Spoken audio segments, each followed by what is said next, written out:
नमस्कार मित्रांनो, आजचा व्हिडिओ काढायचा मुद्दा असा आहे. तुम्हाला तर माहिती आहे, जगप्रसिद्ध आपले म्हणजे नाथकर्ती काय लक्ष्मण दादा, तर यांच्यावर ह्या 2-3 दिवसात खूप वाईट काळ आलेला आहे बरं का. म्हणजे कशाने, तर नैसर्गिक जे निसर्ग जे आहे ते निसर्गाच्या पुढे कोणीच जाऊ शकत नाही, हे आपल्याला पण मान्य आहे.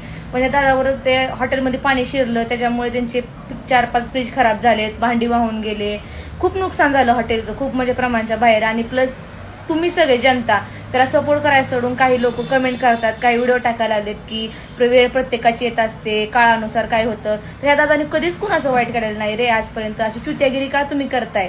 कमेंट बॉक्समध्ये तुम्ही त्याला जाऊन सांगायचे की तुला धीर द्यायचा आहे, की तू पुढे जा, आम्ही तुझ्या सोबत आहे. आपला एक मराठी उद्योजक जर पुढे जात असेल तर आपण साथ देणं हे आपलं काम आहे.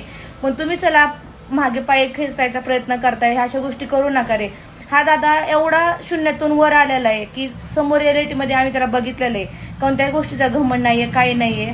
आणि खरंच दादा तुला एक सांगते, तू खचू नको, ह्या छपरी लोकांकडे तू लक्ष देऊ नको.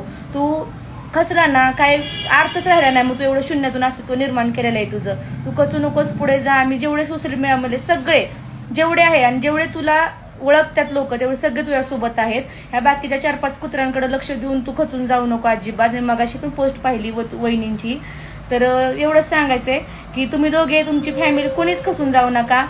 तू असं आहे की ज्यांनी शून्यातून अस्तित्व निर्माण केले त्यांच्यासाठी तू प्रेरणादायक आहे.